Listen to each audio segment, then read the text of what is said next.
ఆరోగ్యం అంటే natural food. Nature మంత్ర ఇప్పుడే మీ ఇంటికి తెచ్చుకోండి. నమస్కారం, వెల్కమ్ టు ఐ డ్రీమ్. నేను మీ సంగీత. నా దగ్గరికి ఒక కేసు వచ్చింది. అది నేను వినంగానే షాక్ అయిపోయినా. మీకు చెప్పాలి అన్న ఉద్దేశంతో నేను వీడియో చేయడం జరుగుతుంది. అదేంటంటే, ఒక వ్యక్తి ఒక దగ్గర ప్రాపర్టీ ఉంది అనగానే ఇది తక్కువకు వస్తుంది ఈ ప్రాపర్టీ అని చెప్పేసి ఆ వ్యక్తి దగ్గర నుంచి తీసుకోవాలి అని చెప్పేసి అనుకున్నారు. దానికోసం ఇనిషియల్ అమౌంట్ కొంచెం ఇవ్వండి అనగానే అతను ఒక 2 lakhs రూపీస్ అడిగాడు. నేను ఇస్తాను అని చెప్పేసి అతను ఒక రోజు సెట్ చేసేసుకొని ఒక అగ్రిమెంట్ అనేది రాసుకున్నారు. బాండ్ పేపర్ రాసేసుకొని ఒక అగ్రిమెంట్ కాపీలో రాసేసుకొని అంతా చేసేసుకొని నేను ఇన్ని లక్షల రూపాయలు ఇస్తున్నాను, నేను ఇంత అమౌంట్కి ఫిక్స్ చేసుకున్నాను అని చెప్పేసి ఆ ప్రాపర్టీ బేస్డ్ చేసేసుకొని మొత్తము ఈస్ట్, నార్త్, సౌత్, వెస్ట్ ఏమేమి ఉన్నాయో అవన్నీ క్లియర్గా రాసేసుకొని ఒక అగ్రిమెంట్ ప్రిపేర్ చేసుకున్నారు. చేసుకున్న తర్వాత అమౌంట్ ఈ వ్యక్తి తీసుకున్నాడు. తీసుకున్న తర్వాత ఆ వ్యక్తి ఎవరనేది ఇతనికి తెలియదు. ఎందుకంటే ఇప్పుడు మనం ఏదన్నా ఓపెన్ ప్లాట్స్ కానివ్వండి చూస్తూ ఉంటే ఒకరి తర్వాత ఒకరు వస్తుంటారు. మీడియేటర్స్ చాలామంది ఉంటారు. అసలు పర్సన్ ఎవరనేది మనకు తెలియదు. కొన్నిసార్లు ఏమవుతుందంటే ఈఎంఐలో కూడా పే చేయమని చెప్పేసి అంటారు. ఇలాంటివన్నీ జరుగుతున్న టైంలో ఇతను ఏం చేశాడు, పాపం తీసుకుని 2 లక్షలు ఇచ్చాడు. ఇచ్చిన తర్వాత ఆ పేపరు అతను తీసుకొని వెళ్ళే లోపే అందులో ఉన్న అక్షరాలన్నీ కూడా మాయమైనాయి, అసలు లేవు. మొత్తం ఎంటీ పేపర్ కనిపిస్తుంది. అమ్మో ఇదేంటి, ఓన్లీ నేను మొత్తం 2 లక్షలు రాసుకున్నాను కదా, పేపర్లోకి వెళ్ళి అక్షరాలు ఎలా మాయమయ్యాయి అని చెప్పేసి ఆయన చాలా షాక్ గురైపోయి ఇమీడియట్గా ఎవరైతే అగ్రిమెంట్ ప్రిపేర్ చేశారో ఆ వ్యక్తికి ఫోన్ చేశారు. Phone switch off. ఆ వ్యక్తి వేరే త్రూ పరిచయం అయ్యాడు. ఆ వ్యక్తికి కాల్ చేస్తే, ఏమో బాబు అతను అక్కడ ప్రాపర్టీ ఉంది అంటే నేను చెప్పడం జరిగింది, నువ్వు అడిగావు కాబట్టి నాకు అతను ఎవరో చాలా క్లారిటీగా తెలీదు, అందుకే నిన్నే చూసుకోమని చెప్పాను కదా అని చెప్పేసి ఆ వ్యక్తి చెప్పాడు. ఇమీడియట్గా నాకు ఫోన్ చేసేసి, మేడం ఇలా జరిగింది, నాకు అసలు ఏం చేయాలో అర్థం కాదంటే ముందు ఆ పేపర్ తీసుకొని నా దగ్గరికి రండి అని చెప్పేసి నేను చెప్పాను. చెప్పిన తర్వాత దాన్ని మొత్తం చూస్తే అసలు ఎక్కడా కూడా రాసినట్టు కనిపించట్లేదు. అసలు ఏమీ అసలు ఆ పేపర్ చాలా క్లియర్ అండ్ నీట్గా ఉంది.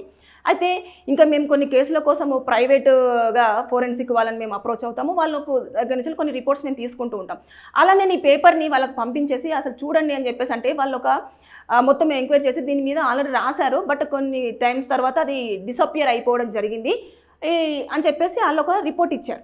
కానీ ఆ రిపోర్ట్ని మనం కోర్టులో ప్రొడ్యూస్ చేయడానికి లేదు. ఎందుకు అనంటే ఇతని దగ్గర ఎలాంటి సాక్ష్యాలు లేవు. అంటే నిజంగానే ఇతను 2 lakhs ఇచ్చాడా లేదా ఇవన్నీ కూడా లేకుండా ఉన్నాయి కాబట్టి మనం అతనికి న్యాయం చేయలేకపోయినా. నా దగ్గరకు వచ్చినా కూడా లీగల్గా నేను ప్రొసీడ్ అవ్వలేకపోయినా. రీజన్ ఏంటంటే ప్రూఫ్స్ ఏమీ లేవు 2 లక్షలు ఇచ్చినట్టుగా. కానీ ఎందుకంటే క్యాష్ రూపేనా ఇచ్చాడు ఇతను చెక్కో లేకపోతే అమౌంట్ ట్రాన్స్ఫర్ చేయడమో బ్యాంకు నుంచి డీడీ ఇవ్వడం ఇలాంటివి ఏమీ చేయలేదు, జస్ట్ క్యాష్ ఇచ్చాడు.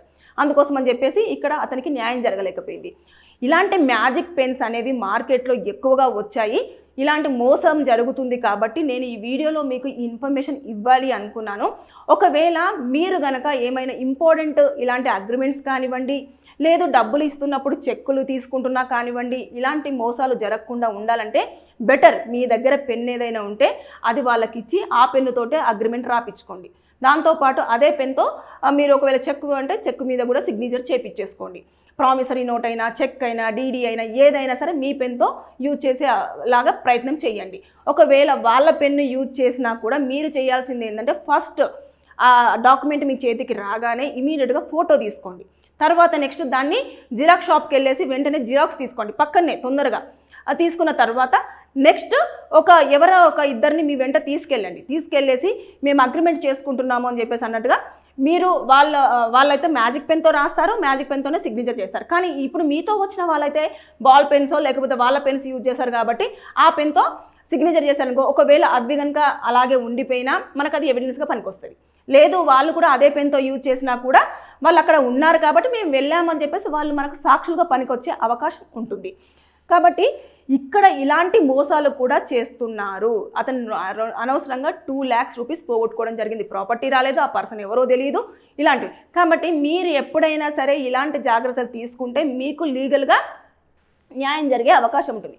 దీంట్లో ఐపీసీ సెక్షన్స్ ఎక్కువగా అప్లికేబుల్ అవుతాయి. ఇలాంటి మ్యాజిక్ పెన్స్ యూజ్ చేసి ఇంపార్టెంట్ డాక్యుమెంట్స్ కానివ్వండి, ఇలాంటి అగ్రిమెంట్స్ కానివ్వండి, లేదంటే ప్రామిసరీ నోట్స్ కానివ్వండి, ఫోర్జరీస్ కానివ్వండి, ఇలా జరిగినప్పుడు ఐపీసీ సెక్షన్ 465 అదేవిధంగా 468, 471, 204 కింద కేసులు అనేవి ఫైల్ అవుతాయి. అయిన తర్వాత ఒక 3 సంవత్సరాల పాటు జైలు శిక్ష ఉంటుంది. దాంతోపాటు భారీగా జరిమానా విధించే అవకాశాలు ఉంటాయి. మ్యాజిక్ పెన్ వినంగానే నేను నిజంగానే షాక్ అయిపోయాను. మీలో చాలామందికి ఈ విషయం తెలుసుండదు కాబట్టి నేను ఈ వీడియో త్రూ మీకు ఈ అవేర్నెస్ ఇవ్వాలన్న కారణంగానే చెప్పడం జరుగుతుంది. ఎందుకంటే నా దగ్గరికే కేసు వచ్చింది. పాపం అతను ఎంత బాధపడ్డా కూడా అతని దగ్గర ఎవిడెన్సెస్ లేవు కాబట్టి మళ్ళీ ఆ డబ్బులు వసూలు చేసుకోవడానికి అతనికి కుదరని పక్షం లో ఇంకా ఏం చేయలేకపోయాడు. నేను కూడా ఏం చేయలేని సిచ్యువేషన్. మీరు మాత్రం జాగ్రత్తగా ఉండండి. తస్మత్ జాగ్రత్త. మోసగాళ్ళు మన చుట్టే ఉంటున్నారు. ఇలాంటి పెన్స్ కూడా యూజ్ చేస్తున్నారు. మీరు గనక ఏదైనా డాక్యుమెంట్స్ రాసుకుంటే ఇంక్ పెన్స్, అదేవిధంగా మ్యాజిక్ పెన్స్ ఇలాంటివి యూజ్ చేస్తున్నారా లేదా చూడండి. అవన్నీ డిసపియర్ అయిపోతాయి తొందరగా. రాసిన కొద్దిసేపటి వరకే ఉంటాయి, తర్వాత ఆటోమేటిక్గా మాయమైపోతాయి. కాబట్టి మీ పెన్ మీరే పెన్ తీసుకెళ్ళండి. మీ పెన్తోనే రాపించండి, మీ పెన్తోనే సిగ్నేచర్ చేయించండి. జాగ్రత్తలు మీరే తీసుకోండి. ఎందుకంటే మీరు డబ్బులు ఇస్తున్నారు, ఒక ప్రాపర్టీని తీసుకోవాలనుకుంటున్నారు. అదేవిధంగా మీరు డబ్బులు ఇచ్చారు, ఆ డబ్బులు కలెక్ట్ చేసుకోవాలనుకుంటున్నారు. ఇలాంటివి ఉన్నప్పుడు దయచేసి మీరు అలర్ట్గా ఉండండి, లేకపోతే మోసపోయే అవకాశాలు చాలా ఉన్నాయి. సో జాగ్రత్త, బీ కేర్ఫుల్. Thank you. నిజంగా ప్రస్తుతం ఉన్నటువంటి సమాజం దేనికి ప్రయారిటీ ఇస్తుంది? ఆర్థిక సంబంధాల చుట్టూ మాత్రమే తిరుగుతోంది. మళ్ళీ ఎన్నికలంగానే చాలా విరక్తి కలుగుతాను. మంచి అనిపిస్తుంది కదా, లేడీస్ కూడా ఛాలెంజింగ్ జాబ్స్ చేసినప్పుడు చాలా బాగుంటది. ట్రాఫిక్ అసిస్టెంట్స్ గా నియమించిన ట్రాన్స్జెండర్స్ అందరితో సాల్యూట్ చేయించుకుంటున్నారు. ఫుడ్ డెలివరీ ఇవ్వటానికి వెళ్ళినటువంటి డెలివరీ బాయ్ అనిల్ పై కళ్ళ ముందు